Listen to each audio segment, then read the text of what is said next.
Hello guys, नमस्कार। आप सभी का स्वागत है अपने चैनल शिवनाथ सिंह जी व्यापम हब पर। मेरा नाम है विभोर कुमार श्रीवास्तव। चलिए हम देख लेते हैं आज छत्तीसगढ़ राज्य सहकारी बैंक भर्ती परीक्षा 2023 के लिए बैंकिंग सहकारिता अधिनियम और प्रबंधन के बहुत ही इंपॉर्टेंट एमसीक्यू पार्ट 11। तो चलिए देखते हैं पहला क्वेश्चन क्या है कि सोसाइटी के पंजीकृत दिनांक के कितने दिन के भीतर रजिस्ट्रार पंजीकरण प्रमाण पत्र जारी करेगा। मतलब जो पंजीकृत दिनांक है, मतलब जिस डेट में रजिस्ट्रेशन हो चुका है उस डेट से कितने दिन के भीतर रजिस्ट्रार रजिस्ट्रेशन का प्रमाण पत्र जारी कर देगा सोसाइटी को। ऑप्शन ए 30 दिन, ऑप्शन बी 60 दिन, ऑप्शन सी 90 दिन या फिर ऑप्शन डी 120 दिन। तो इसका सही आंसर आपका ऑप्शन बी 60 दिन, कि जिस दिन सोसाइटी पंजीकृत हुई है उसके 60 दिन के भीतर रजिस्ट्रार को पंजीकरण प्रमाण पत्र जारी करना रहेगा सोसाइटी को, और उसके बाद से सोसाइटी अपना व्यवसाय चालू कर सकती है। यह आपका किस धारा में दिया है? तो यह दिया है आपका धारा 14 में। धारा 14 में। चलिए नेक्स्ट क्वेश्चन देखते हैं कि किस धारा के तहत सोसाइटी का पंजीकरण या फिर रजिस्ट्रीकरण रद्द किया जा सकता है। मतलब किस धारा में सोसाइटी के पंजीकरण रजिस्ट्रीकरण का रद्द कर देना या फिर रद्द करने की ताकत का उल्लेख किया गया है। ऑप्शन ए धारा 16, ऑप्शन बी धारा 17, ऑप्शन सी धारा 18 या फिर ऑप्शन डी धारा 19। तो इसका सही आंसर आपका धारा 18। चलिए नेक्स्ट क्वेश्चन देखते हैं। भारतवर्ष का पहला सहकारी बैंक कौन सा है? कि भारतवर्ष का पहला सहकारी बैंक कौन सा है? ऑप्शन नंबर ए Anyonya bank, option B Patel सहकारी बैंक, ऑप्शन सी कर्नाटक सहकारी बैंक या फिर ऑप्शन डी महाराष्ट्र सहकारी बैंक। तो इसका सही आंसर आपका अन्योन्या बैंक हमारा भारतवर्ष का पहला सहकारी बैंक है। यह कहां बना था? तो यह है बना था वडोदरा, गुजरात में। वडोदरा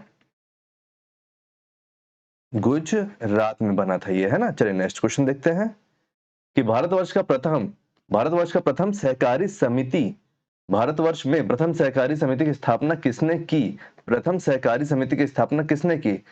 ऑप्शन ए लाल बहादुर शास्त्री जी ने, ऑप्शन बी सिद्ध सिद्धांग गौड़ा पाटिल जी ने या फिर आपका option C JP Narayan ji ने, ऑप्शन डी रचित उपाध्याय जी ने। तो इसका सही आंसर है आपका सिद्धांग गौड़ा पाटिल जी ने हमारा प्रथम सहकारी समिति की स्थापना की भारतवर्ष में। और कहाँ की थी इसको? की थी इन्होंने कर्नाटका में। कर्नाटका में की थी, है ना। चलिए नेक्स्ट क्वेश्चन देख लेते हैं। राज्य सहकारी बैंक किस वित्तीय संस्था से ऋण लेती है? राज्य सहकारी बैंक किस वित्तीय संस्था से ऋण लेती है? हमारा ऑप्शन क्या है? Option number A SBI, option number B RBI, option number C NABARD या फिर ऑप्शन नंबर डी सेबी।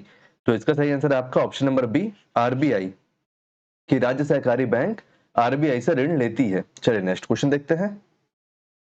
पहली डेयरी सहकारी समिति कहां पंजीकृत की गई? मतलब पहली डेयरी सहकारी समिति का पंजीयन कहां हुआ? Option A Gujarat, option B Uttar Pradesh, option C Maharashtra या फिर ऑप्शन डी कर्नाटक।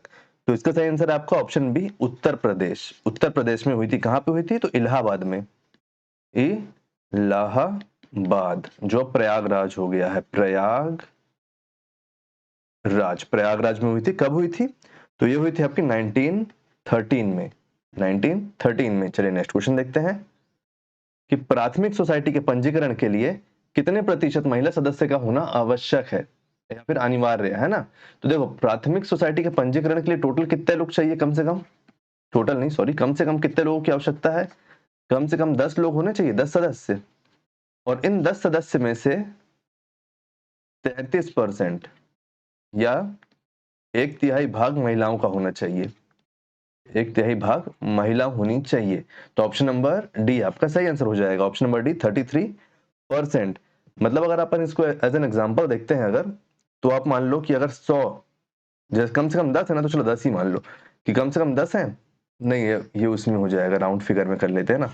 मान लो जैसे 99 लोग हैं, 99 लोग मिलकर एक सोसाइटी बनाते हैं ना, तो उसका 1/3 आप निकालोगे तो कितना हो जाएगा? 33। तो 99 लोगों में 33 लेडीज होनी चाहिए, तभी सोसाइटी का पंजीयन हो पाएगा, है ना। तो 33% या फिर 1/3 भाग महिलाओं का होना चाहिए। चलिए नेक्स्ट क्वेश्चन देखते हैं। समझ गए ना आप लोग वाला क्वेश्चन कि प्राथमिक सोसाइटी के पंजीयन के लिए कितने प्रतिशत महिलाओं का सदस्य का होना अनिवार्य है? तो 33% महिलाओं का होना अधिक अनिवार्य है प्राथमिक सोसाइटी के पंजीयन के लिए। 33% या फिर एक तिहाई भाग। चलिए नेक्स्ट क्वेश्चन देखते हैं।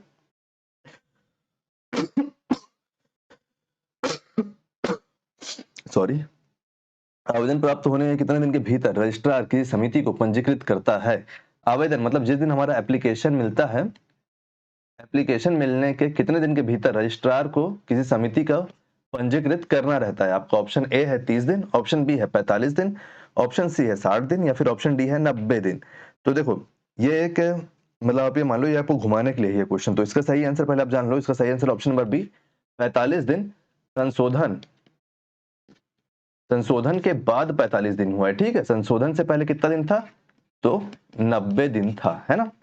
तो चलो, अगर संशोधन से पहले पूछेगा तो 90 दिन लगाना, और अगर संशोधन के बाद पूछेगा तो 45 दिन, और अगर कुछ नहीं बोलेगा, केवल कितना दिन पूछेगा, तो उसका सही आंसर रहेगा 45 दिन। चलिए नेक्स्ट क्वेश्चन देखते हैं कि एपेक्स सोसाइटी किस स्तर की सोसाइटी का प्रतिनिधित्व करती है। ऑप्शन ए ग्रामीण स्तर, ऑप्शन बी जिला स्तर, ऑप्शन सी राज्य स्तर या फिर ऑप्शन डी राष्ट्रीय स्तर। तो इसका सही आंसर आपका ऑप्शन नंबर सी राज्य स्तर। चलिए नेक्स्ट क्वेश्चन देखते हैं कि राष्ट्रीय सहकारी उपभोक्ता संघ की स्थापना हुई कब हुई, बताइए। 1962, 1963, 1964 या फिर 1965। तो इसका सही आंसर आपका 1965। तो उम्मीद करता हूँ गाइस कि सारे 10 क्वेश्चन आपको पसंद आए होंगे, और इनमें से कई क्वेश्चन आपसे बन गए होंगे। अब आप इतने टाइम से तैयारी कर रहे हैं, तो अगर आपको वीडियो पसंद आया हो तो वीडियो को लाइक कीजिए, वीडियो को शेयर कीजिए, और आने वाले वीडियो के लिए चैनल पर बने रहिए, चैनल को सब्सक्राइब कीजिए। Thank you.